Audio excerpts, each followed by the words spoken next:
365 Days of Horsemanship, day 212.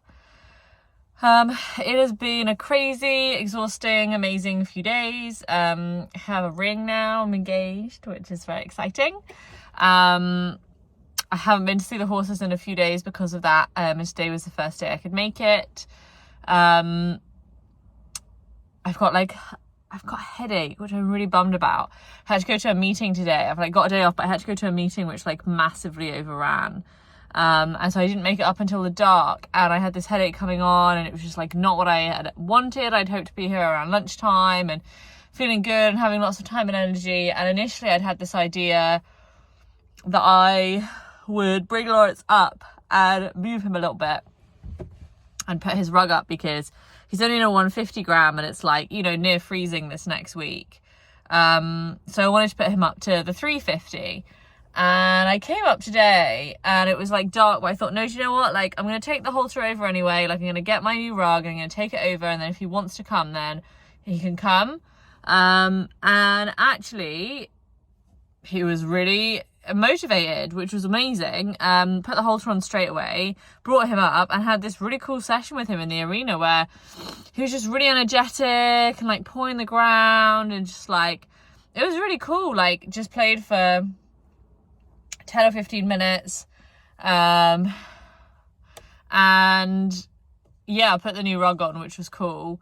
I'm hopeful that I've made the right decision, because he felt so energetic today.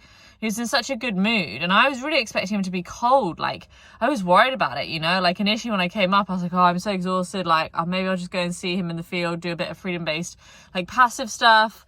And I was no, you need to get him up and put this rug on, because he's going to be cold. You can't leave him cold.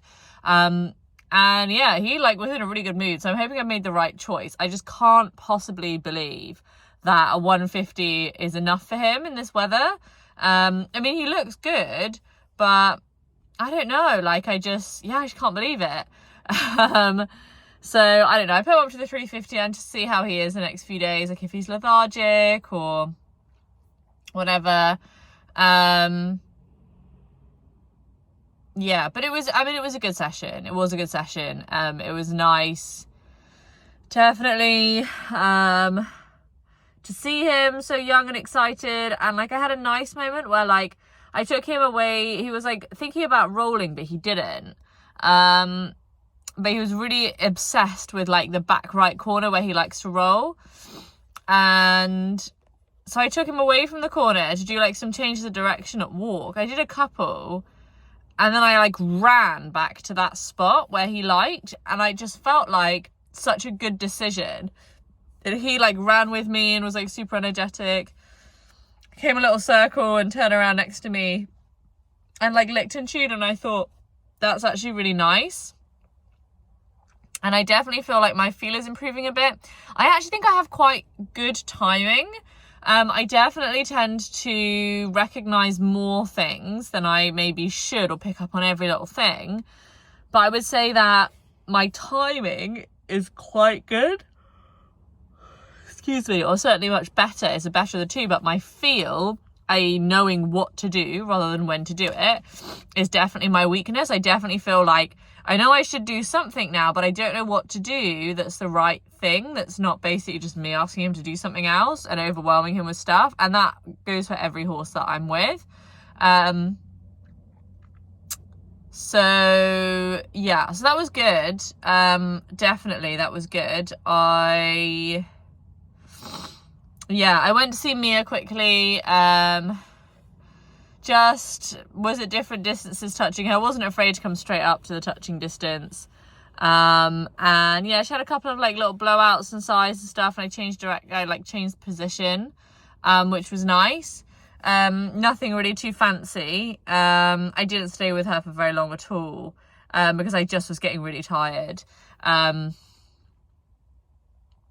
Yeah, so I think I'm really happy with the session. Considering where I'm at, physically I'm just really tired. I'm really happy with how the session went and what I was able to get out of it. And I definitely noticed as well, because life has been a little bit more chaotic. I just had these 3 or 4 days away. got engaged. Like, now I've got 3 days here. I need to finish a couple of assignments, but I'm not at work for a week, and then I'm probably going to see some family up north. So it's like all a bit chaotic. Then I got a week in Bicester, back in training school for the last week, and then I've got like 2 weeks of shifts, and then I got like, it's all just very up and down now, like with the Christmas period and stuff. And I've really definitely noticed like all these different schedules, like how much it impacts me, like being tired and feeling under the weather, and like how how unforgiving I can be of myself, like expecting that no matter what the outside environment is, expecting myself to be the same every day and to be okay every day and to have the energy every day. And I think that also feeds into my expectations of my horses too. Like, I expect my horse, no matter what the weather's been like that day, how much they've eaten, what time they ate, what time it is, how, you know, like whether it's been raining or not, like all of those factors, you know, their friendships today, if they got in a fight with somebody, if someone kicked them earlier and their leg hurts, like regardless of any of those things, I expect my horses to turn up and be exactly the same way I left them. It's not really realistic. It's not realistic for myself, and it's not realistic for them. So yeah, so I think that's definitely a good lesson to be learning. I feel like I'm just like at this final push where I'm just can't wait for things to get easier, more rhythmic again. But yeah, all in all, a good session.